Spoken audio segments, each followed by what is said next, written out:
नमस्कार, ABC channel में आपका स्वागत है। मैं हूं सचिन श्रीवास्तव और आप मेरे साथ देखेंगे आजमगढ़ से जुड़ी खबरें। आइए नजर डाल लेते हैं आज की खास खबरों पर।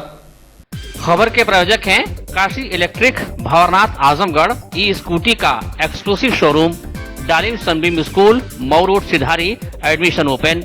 Wooden touch, Bhanwarnath, Azamgarh. Sterling hospital, Sarai Mandraj, Kartalpur bypass, Azamgarh. और hotel park green near hydel चौराहा, सिधारी, आजमगढ़। अधिकारी ने बताया कि केंद्र सरकार द्वारा 1 जुलाई 2022 से सिंगल यूज प्लास्टिक की वस्तु की खरीद, बिक्री, मैन्युफैक्चरिंग रोक का आदेश निर्गत किया गया है। साथ ही केंद्र सरकार द्वारा यह भी आदेश निर्गत किया गया है कि यदि प्लास्टिक बैग की मोटाई 120 माइक्रोन तक है तो यह सिंगल यूज प्लास्टिक के रूप में मानी जाएगी। ऐसी वस्तुओं का अब प्रयोग, खरीद, बिक्री व मैन्युफैक्चरिंग करने वालों को दंडित किया जाएगा। उन्होंने कहा कि प्लास्टिक बैन में ग्राम पंचायत की भूमिका सबसे महत्वपूर्ण है। जनता के सहयोग के बिना प्लास्टिक बैन सफल नहीं हो सकता।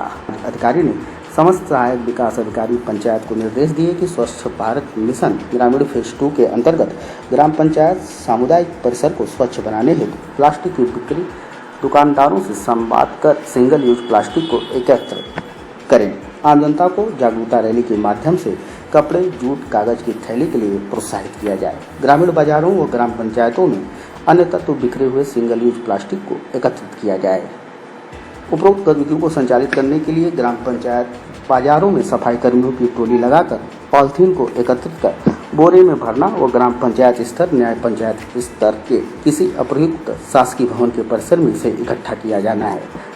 उन्होंने कहा कि प्रत्येक मजरे में न्यूनतम 1 प्लास्टिक बैंक सड़क के किनारे स्थापित किया जाए।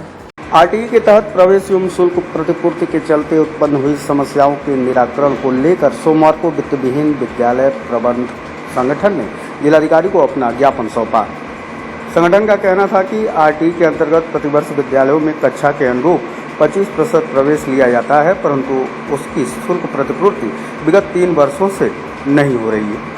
विद्यालयों में 25% से अधिक नाम चयनित कर दूसरे वार्ड एवं ग्राम सभा के बच्चों का नाम चयन कर भेजने के कारण विद्यालय तथा अभिभावक दोनों परेशान हो रहे हैं, जबकि आरटीई के अंतर्गत अपने वार्ड एवं ग्राम सभा के चयनित बच्चों का ही प्रवेश लिया जाना है।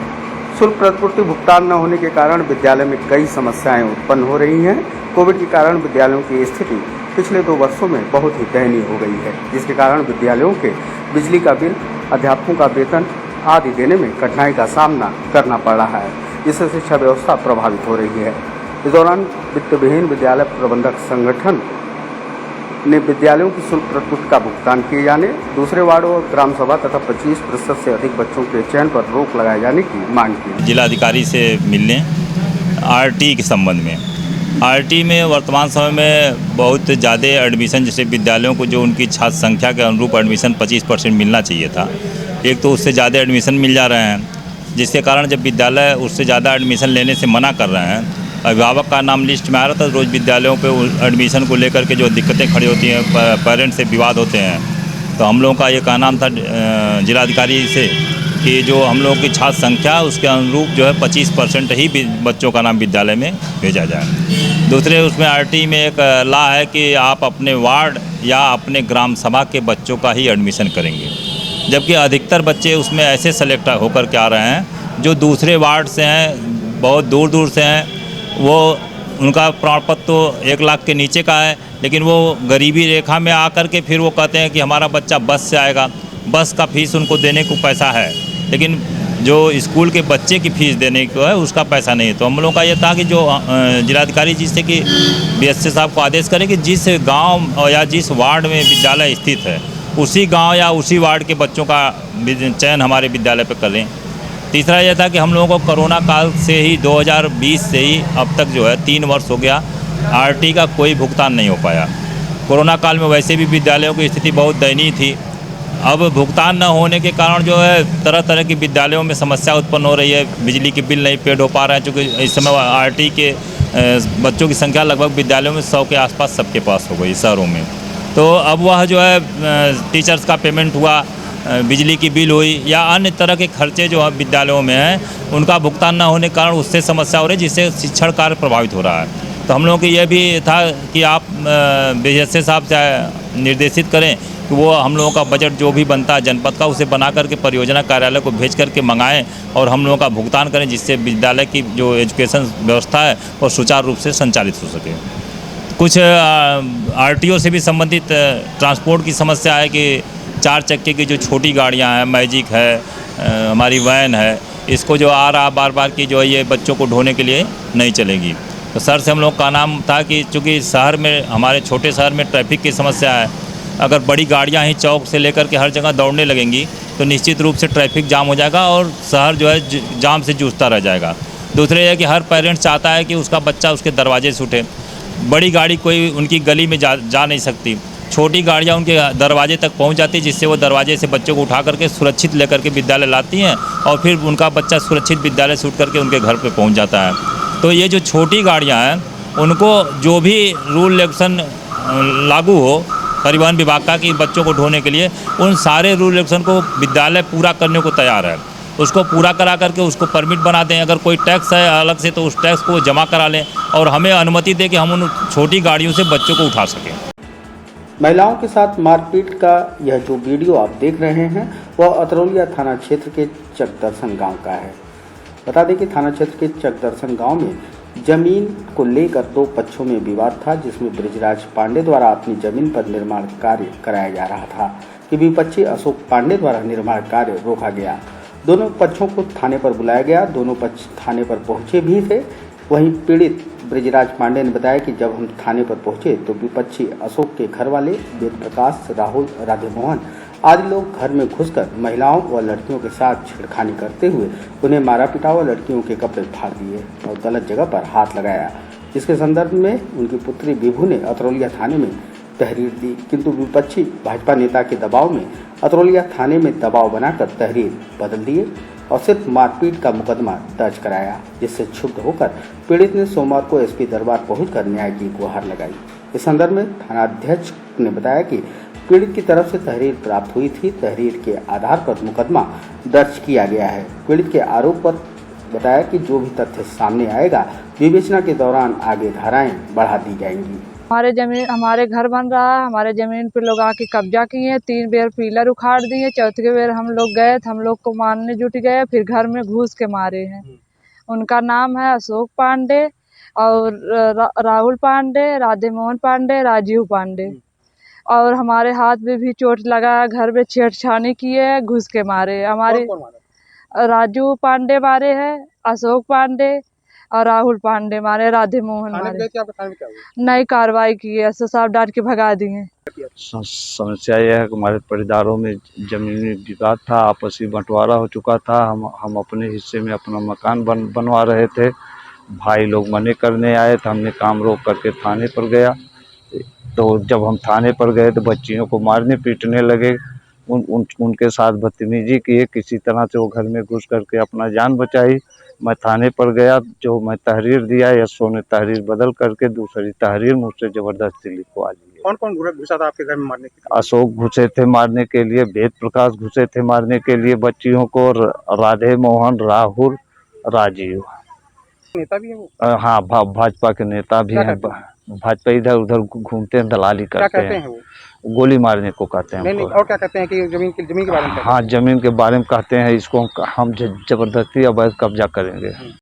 जिलाधिकारी विशाल भारद्वाज की अध्यक्षता में सोमवार को कलेक्ट्रेट सभागार में संचारी रोग नियंत्रण अभियान की समीक्षा की गई। उन्होंने कहा कि संचारी रोग के नियंत्रण के लिए कुल 11 विभाग अपना माइक्रो प्लान तैयार कर लें। उन्होंने कहा कि जनपद में संचारी रोग नियंत्रण अभियान के अंतर्गत सभी नगर निकायों के सभी वार्डों में एंटी लार्वा दवाओं का छिड़काव एवं फॉगिंग किया जाना है।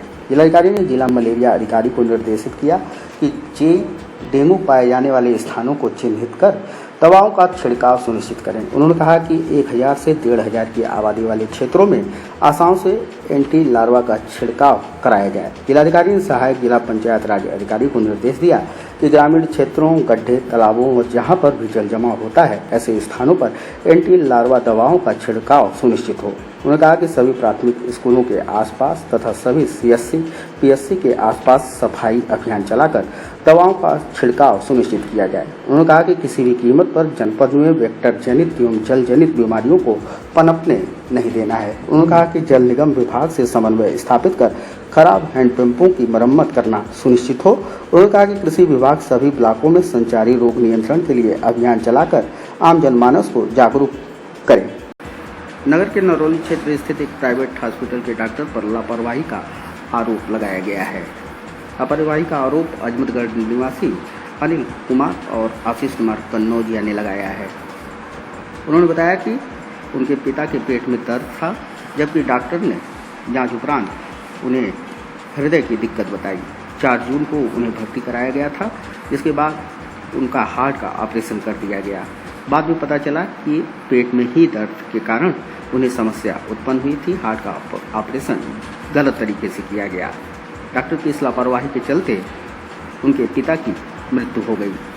जिलाधिकारी को सौंपे गए शिकायती पत्र दौरान पीड़ित ने डॉक्टर पर कार्रवाई किए जाने की मांग की है। तो उन्होंने कहा कि इनको हार्ट की दिक्कत है, जबकि पिताजी को पेट में दर्द था। तो उन्होंने कहा कि स्टेंट पड़ेगा इनको, ये 4 जून का जी। तो वो बोले कि पहले पैसा जमा करिए तो फिर मैं इलाज करूँगा। मैंने उनको पैसा जमा कर दिया, तो उन्होंने इलाज किया। फिर 5 जून को पिताजी की तबीयत ख़राब हो गई। उन्होंने हम लोगों से बगैर पूछे कैथ लैब में ले गए और उधर से पिताजी निकले चिल्लाते हुए। हमने डॉक्टर साहब से पूछा कि पिताजी चिल्ला क्यों रहे हैं, तो वो कह रहे हैं इनको हार्ट की दिक्कत नहीं है, इनको पेट की दिक्कत है। तो हमने कहा कि फिर आपने ऑपरेशन क्यों किया हार्ट का, तो कह रहा है कि गलती हो गई है। तो फिर वो उनसे बोले कि सोनोग्राफी करा दीजिए उनका, पेट में क्या दिक्कत है। तो कह रहे हैं कि सोनोग्राफी तो नहीं हो सकती। तो हम कहें एक्सरे करा दीजिए, तो एक्सरे कराया तो फिर कह रहे हैं कि उनको निमोनिया हुआ है। और फिर एक 39,000 का इंजेक्शन लिखे हार्ट के लिए, तो उसको भी वापस करवा दिए। बोले कि इनको हार्ट की दिक्कत नहीं है।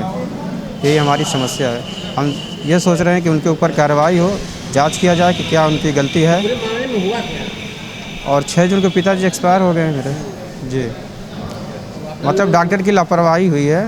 डॉक्टर की लापरवाही से हमारे पिताजी की मृत्यु हो गई। और सोमवार को ऑटो रिक्शा चालक समिति उत्तर प्रदेश ने जिलाधिकारी व वरिष्ठ पुलिस अधीक्षक को अपनी 7 सूत्री मांगों का ज्ञापन सौंपा। इस दौरान समिति ने संगठन के अध्यक्ष के साथ की गई बदसलूकी की जांच कर संबंधित अधिकारी के विरुद्ध कानूनी कार्रवाई की मांग की। कहा कि एक तरफ शासन द्वारा अवैध स्टैंड हटाए जाने के क्रम में आजमगढ़ शहर व देहात में निर्धारित स्थानों पर पड़ाव अड्डे की व्यवस्था होनी चाहिए। आरटीओ द्वारा निर्धारित 48 केंद्रों को विकसित किया जाना चाहिए। समस्त देहाती एवं नगरीय क्षेत्रों की सड़कों की तत्काल मरम्मत कराई जाए। ऑटो रिक्शा चालकों का अनावश्यक चालान बंद किया जाए। पेट्रोल, डीजल एवं गैस की कीमतों को कम किया जाए। ऑटो रिक्शा के नए एवं पुराने सभी गाड़ियों की परमिट 15 वर्ष के लिए की जाए। निर्धारित स्थान पर स्टैंड न दिए जाने की स्थिति में नए वाहनों का रजिस्ट्रेशन एवं बिक्री एवं चालन पर रोक लगाई जाए। यह ज्ञापन देने के लिए हम लोग इसलिए इकट्ठा हुए हैं, जगह जगह गाड़ियों की चालान हो रही है और अनावश्यक हो रही है। प्रशासन के पास कोई स्टैंड नहीं है, गाड़ी कहाँ खड़ी करें। गाड़ी रोड पर लेके चले जा रहे हैं, अगर खाली गाड़ी भी है तो रोक के चालान हो रही है। एक चीज़। दूसरी चीज़, डीजल भी महंगा है, गैस भी महंगी है और हर बार यहाँ मीटिंग बुलाई जाती है डीएम साहब के यहाँ यातायात के लिए।